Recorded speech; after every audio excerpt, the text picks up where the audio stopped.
Okay. Yeah. Lady Wolf Pack on a whole nother level. Savage as they come, gang of female rebel. Got the sharpest claws, we got the whitest teeth. We coming for your lunch, but we only bring the heat. Hey y'all, I'm Cassidy, the favorite daughter, obviously. And I'm Kim, her mom, her match, and the real reason she turned out halfway decent. Welcome to Mom's Favorite, the podcast where we laugh, vent, and overshare like it's our full-time job. Yeah. And we're coming straight to you from Austin, Texas, where the queso's hot, the opinions are hotter, and we don't sugarcoat a damn thing. You know, just think of us as Thelma and Louise, but only they're related and they have a podcast instead of a death wish. So go ahead and pour yourself something strong, maybe a margarita, get a little snack. Because here on Mom's Favorite, we got a lot to unpack.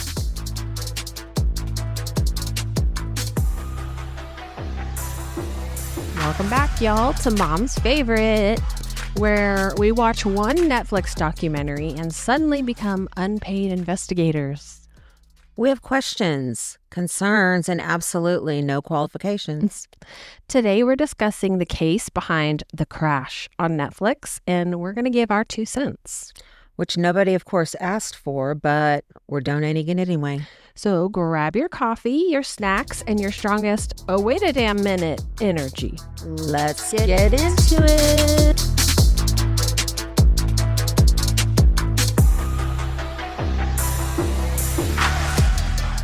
So I thought maybe we could start just giving like a little summary in case nobody's seen or heard of this documentary. Right. But it's new. It's on Netflix. It's all the rage. No. It's the latest must-see TV. But if you haven't heard of this story, basically it happened in 2022 and this in Ohio. In Ohio. I don't know what town, but in Ohio.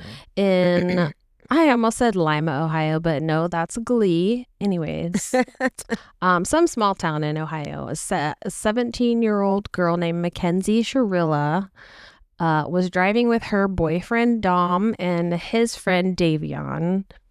And this was at like 5 a.m. and there was like a big car crash. She ran into a building at basically 100 miles an hour, and she survived, and the 2 young men died. And so at first it seems like it's just like a horrible accident, you know. But then they kind of start looking into it, and she doesn't look so great. And essentially she gets charged with murder and goes to prison. So we wanted Spoiler alert. Spoiler She's alert. in prison. She's in prison. And so we watched this, and I have some opinions, and I'm curious if you agree. Oh, you know darn good well I've got opinions. Oh, well, there was no this, for doubt. sure. There was no doubt. I wonder have what some. if ours are similar. Yeah. Or I have a different opinion than I had when I started out. So did I. When I first So do I. started, I was like, So do I. and then once at the end, I started changing my tune. Yep. So Same. So first, I think that this girl's lawyer did her dirty. I don't think her legal team did a good job at all no, me representing neither. her, because there was a lot of things that could have been done differently. And I think she belongs in prison? Yes. This is like nothing to take away from like the deaths of the 2 other kids, because that's horrible and awful. And like my opinions are just coming from like the law, like legally, what do I think? Like, how do I think that the case went? Like, was it good or bad or whatever? Obviously, I mean, I think everyone can agree that like this girl is like dumber than a box of rocks, number 1. Just like a troubled young girl with shitty parents. Yeah, we do agree on that. That, needed probably some like mental health support some therapy, some discipline, some XYZ, which she didn't get. And so she doesn't look great. Like, No. they use all her, her social media and her past like behavioral problems as like their evidence for why it should be considered murder, because it's not a good look. Yeah. It's not good. They, one thing that I've learned in my later years in life is that you got to know what the angle is of who's making the documentary. Yes. And so this documentary, in my opinion, was heavily slated against her. Yes. It was meant in any which way to make her look as bad as completely possible. Mhm. And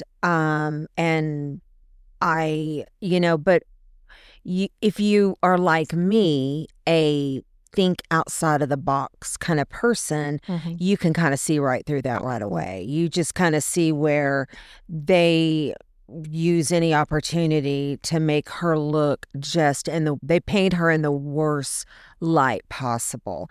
And I I just wanted to like mention that because that should kind of play in your how you feel about it. Just because you don't like the way someone's portrayed in something, doesn't necessarily Yeah, mean they show what they want to show. Right.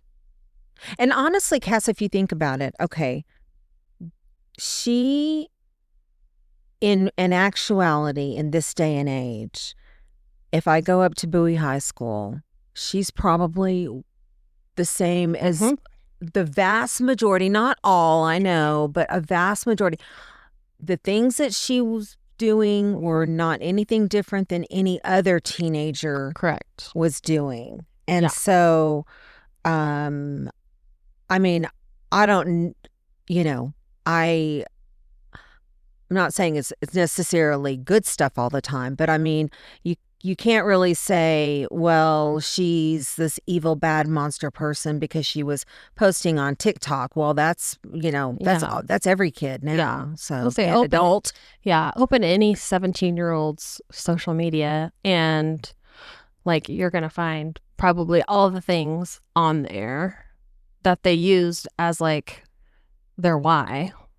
Yeah. So I'm guessing you're like in the same boat that you don't think that this is considered like first degree premeditated murder.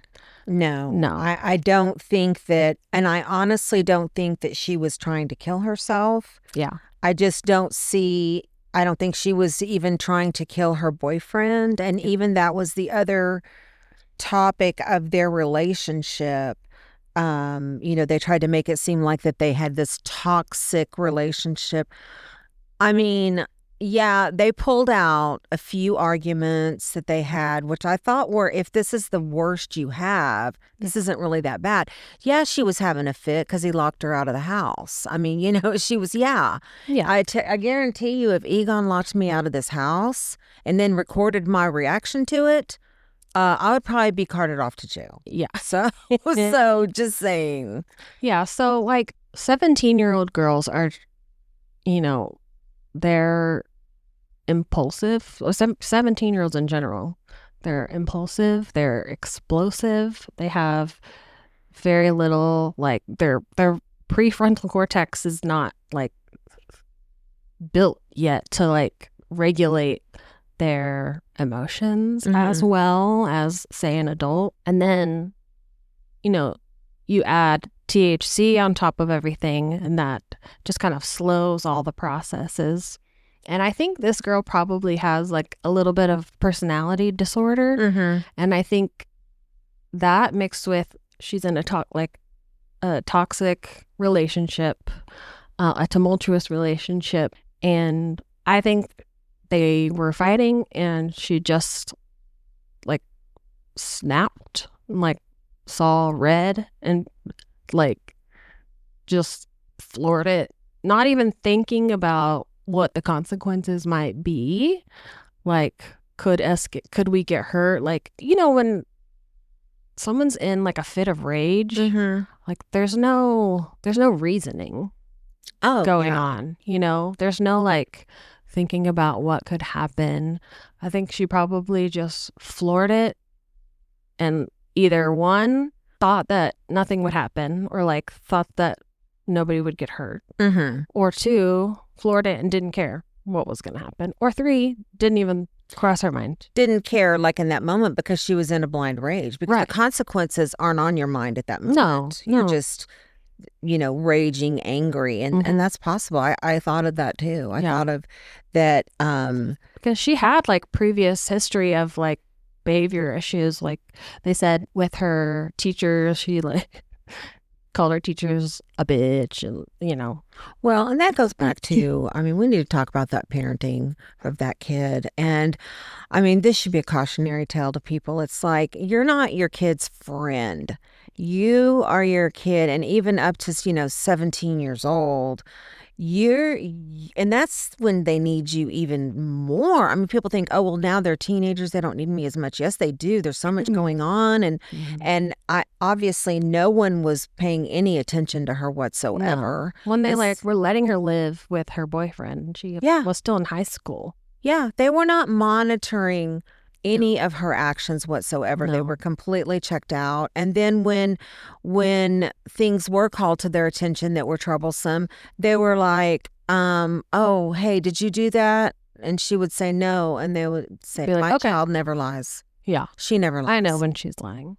Yeah. And it's just like they were blatantly, and I kept trying to think, okay, are they just trying to paint these people just as awful as they can? Mm-hmm. Have they just taken snippets out of an interview to make them look just as horrible as possible? I hope so, because they looked... Well, I don't know. It just kept getting worse. It did. It started with the way did you see like how he was clothes dressed? Yeah. It's like he's going to a police interview and he's got like, I don't know, Florida gay. I don't know. He had something pajamas. Totally inappropriate on. And just the way he acted, he was acting like a frat boy, kind of like, instead of a father. Mm-hmm. Which makes sense. Yeah. This. And even like the mom said, she didn't need to be parented. Yeah.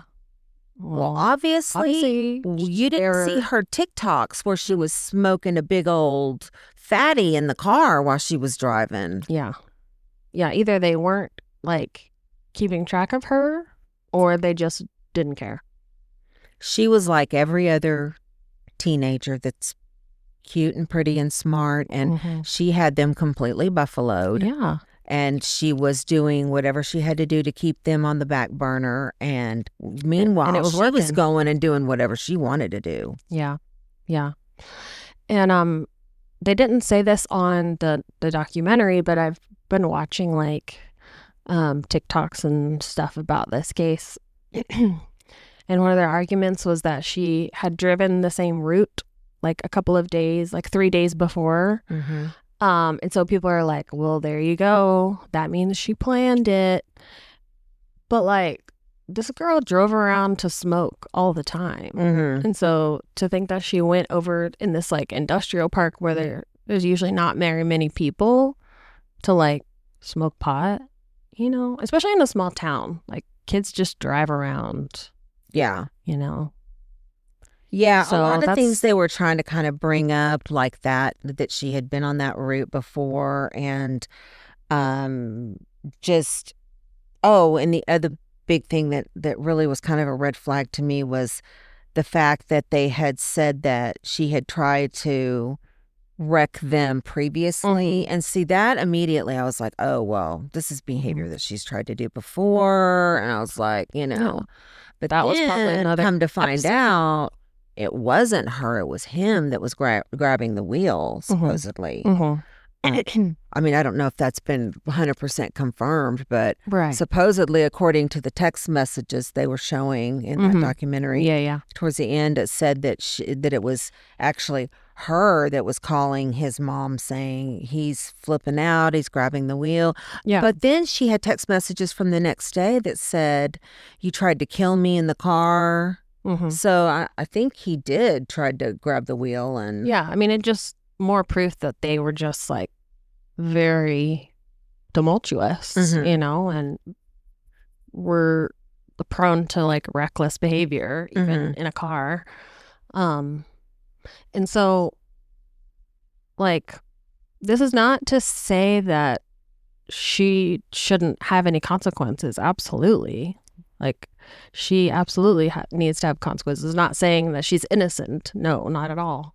But, like, if you're going to call it murder, like, murder means that there was a specific intent and that she was premeditated and crashed the car with the sole purpose of killing a specific person. Right. I just think that there was like not enough like proof beyond a reasonable doubt that she planned this. And then I heard someone talk about this. I was like, yes, that's so true. If she did have that intent, like, to choose this as the way to kill him. And at 5 a.m. in the morning, they just get up at this random friend of theirs house and say, hey, let's go home at 5 a.m. in the morning. And then she just happens to at that, oh, yeah, this is that route I remember I wanted to take when I was going to kill them. So I better. Yeah. I don't know. I mean, none of it did. There were so many things that didn't make sense. And I never thought she wanted to kill him or herself. I never pegged her as being somebody who wanted to kill. I mean, she had problems, but I don't, Right. And people are like, well, isn't it convenient that the crash only happened on their side of the car? And like, okay, so unless she was like an experienced like biomechanical engineer and was like out there with crash dummies of the exact weight and like planning exactly how fast to drive and what angle to turn the car to be able to get that while she was high. Yeah, like she's definitely not doing all that planning. It's a miracle she survived herself. I know it is. It's amazing. I can't even believe that she survived all that. And there's the other thing about her not having any memory. I think that's highly plausible. Yeah, I would think that most really people that have been in that type of accident, probably most of them would not remember most of it, if not all of it. Yeah, it's really common. Actually, I saw this therapist talking about it, and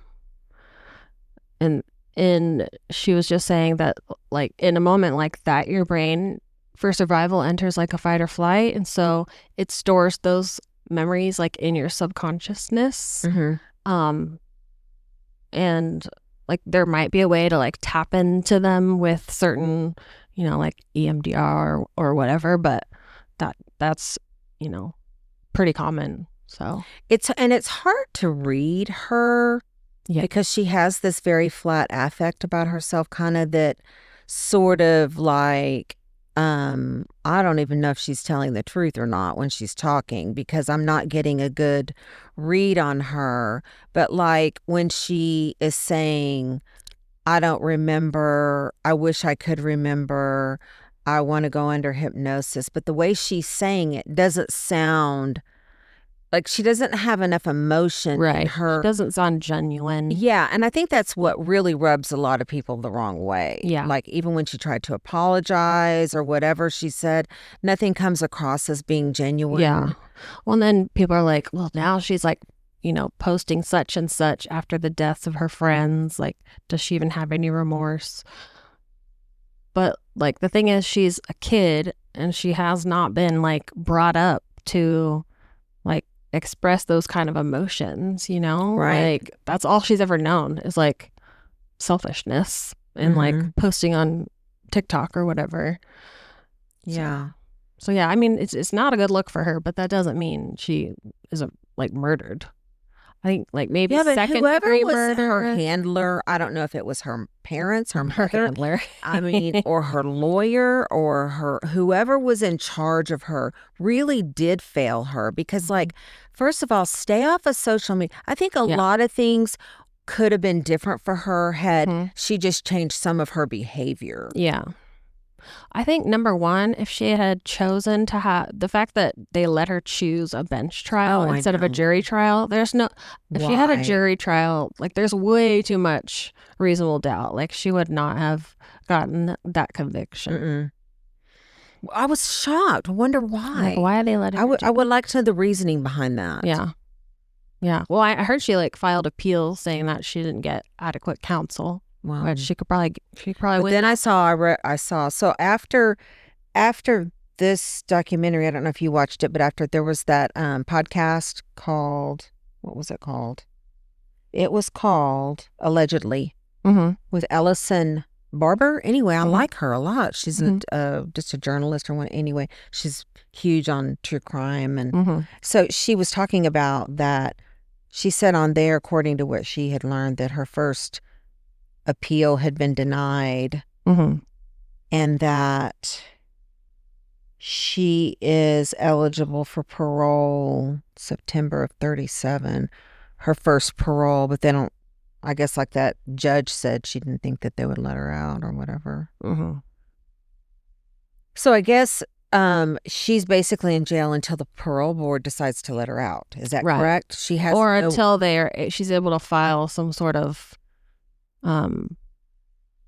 you know what I mean? What's the word? Like amendment saying that like I didn't get a correct trial. I think I was like an appeal. An appeal. Thank you. I couldn't think of the word.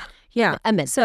So if she but she did file her first appeal and it said it was denied. I also heard that she tried to file appeal and her lawyer missed the due date. Oh my goodness. I hope it's the same lawyer. Or I don't know. Oh I don't know. I'm sure that after all this, there are some people that are trying to maybe like guide her in another direction. Yeah. Because I really, and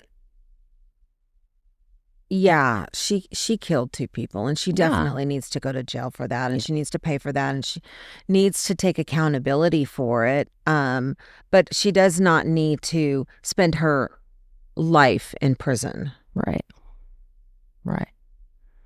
She needs to like some guidance, like you said. Yeah.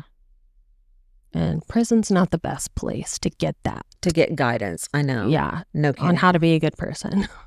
No kidding. And I want to bring up one other thing that I thought was interesting that they didn't really pursue because I guess, they looked at all of the data and decided that the car was in good working order and this and that and all that. But, something has me really thinking about that slipper, about that Gucci slipper. Prada slipper, yes. Prada slipper. Ooh. That the devil wears Prada. No, I'm kidding. I mean, I'm honestly thinking that slipper, like, I'm trying to think of in what realm of any possibility could have happened. And that slipper being stuck to the accelerator like that was kind of a weird thing. I know they explained it off. Even the slipper is reasonable doubt. Yeah. Because there's no way. Yeah, I saw someone say, like, because that slipper was like wedged under the gas pedal and when they got there and found her, she was bent over like under the steering wheel. So probably trying to like get it out, or she could have like floored it in anger and then been like, oh shit. Yeah. And then her shoe stuck. She's bent over trying to get it. And the boys were like, the one boy was found in the front seat, like laying over the lap of the second boy. So maybe they were trying to like help, like hold the wheel. Yeah. While she was, Yeah. Well, and let's see, back in the early 90s, I worked with a gal and her mom was in a really, really bad car accident. I don't think she was killed, but she was in a bad car accident. And what happened was her shoe got stuck underneath the pedal and I think hers was like the brake pedal maybe or so whatever. But anyway, it caused the car to get in an accident. And it's like, how things happen in life and it's like, ooh, that's a lesson. And you kind of file it away. Yeah. Ever since then, one of the big things was don't take off your shoes because we used to wear high heels. And so the first thing we did when we got in the car was take off our high heels. We don't want to be wearing those even 5 seconds longer than we have to. So don't leave them on the floorboard. Yeah. So we would take them off. And then I learned don't take off your high heels and drive in your bare feet with your shoes all, clunking around in your car. So that slipper really has me thinking, Like, was she wearing that slipper? Was that one of the ones that she was? I mean, I don't know. I'm thinking it could be plausible that slipper somehow, like you said, somehow became attached or whatever. And yeah, that's the thing. Like, there's no proof that she like did this on purpose, thinking I'm gonna kill us all, I'm gonna kill him. And also, if she was just trying to kill her boyfriend, why have the other guy in the car? Like, that is reasonable doubt in and of itself. Like, yeah, she could have like said, okay, get out, and then done it if it was like just trying to kill him. And there's just like no, like, it would be one thing if they found like a note or a text somewhere that said like, I'm gonna kill him, you know, something, or like, I'm gonna drive down the street as fast as I can and, you know, slam into a brick wall. Or even if she had, or if he had like some big life insurance policy, and she had some motive, but I couldn't even see a motive. And they seemed, other than those few little, you know, arguments and whatnot, I mean, they honestly seemed like they were pretty much in love. They'd been together a long time. Yeah, I think they wanted to both be together. It seemed like they both loved each other. The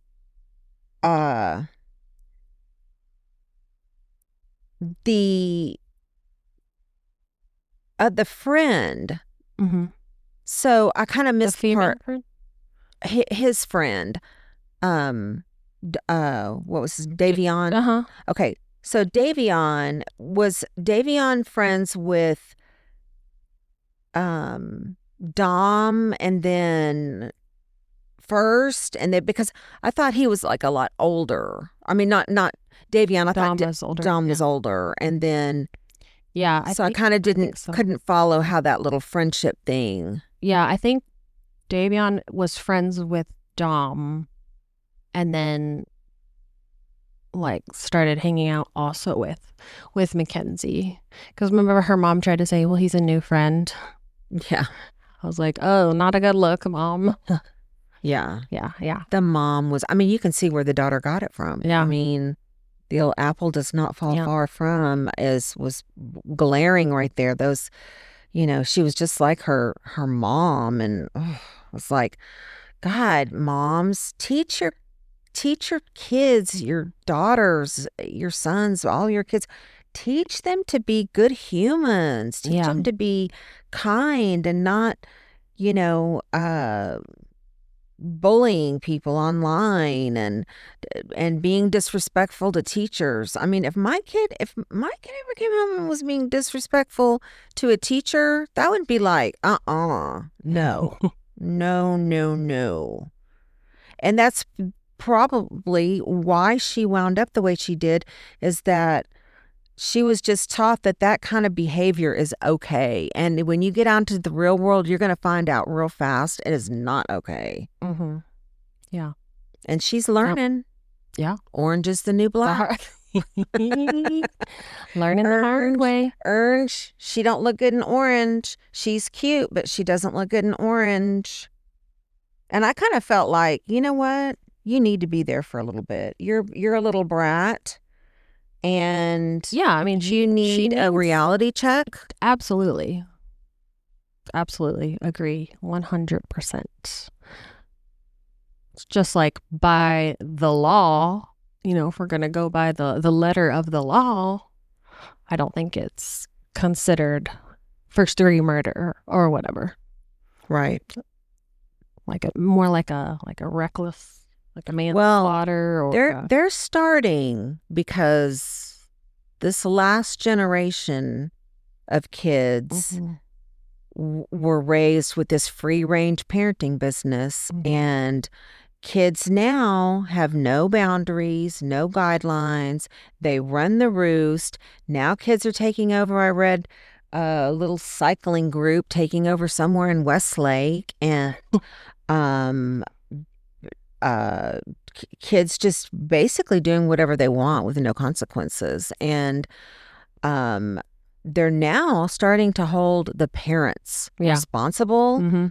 And I think it's really a good thing, because parents, you are responsible. If your kid's going out there and doing stuff. And just because you don't know about it and those little darlings are coming home and saying, well, that wasn't me, Mama. And I don't do stuff like that, Mama. You do need to know. You need to know everything they're doing, everyone they're hanging out with. Yeah.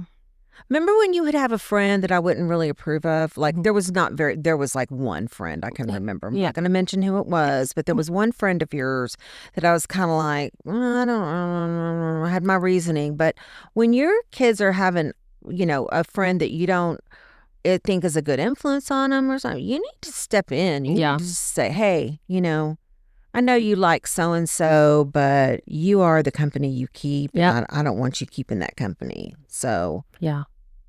Exactly. I have said that a few times to the boys. Mm-hmm. Like, he doesn't seem like a good friend. Like, let's not spend a lot of time around him because he's a little asshole or whatever.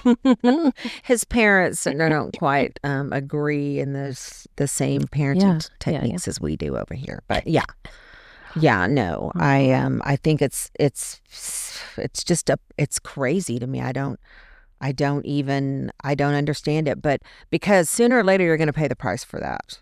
Sooner or later, that blind parenting or that friend parenting or whatever. Sooner or later, you it's going to come back to bite you, and it's not going to be good. Yeah. So, you may have a little criminal on your hands or something. a little crime junkie or something. No. Let's be a crime junkie in the opposite sense, where you solve crime and stop crime. I know, right? Teach your kids to go out and do good things in life and to be kind to other people. And I see a lot of moms where even moms when you were in high school and the little cliques with the moms, and it's like, I see how it all starts. It starts with these moms. They're nasty too. That's why some of them are like, just mean girls, and then their daughters become mean girls. Yeah. And it's sad. Yeah. Okay. Oh, well. Yeah. Well, that's our 2 cents, which with inflation's probably more like $12, but there is no 2 cents because now there's no more pennies. Oh, that's right. Okay, 5 cents. Thanks for hanging out with us today, MFers. We'll be back soon with more unsolicited opinions. You can count on it. You're welcome. Bye, y'all. Bye, y'all.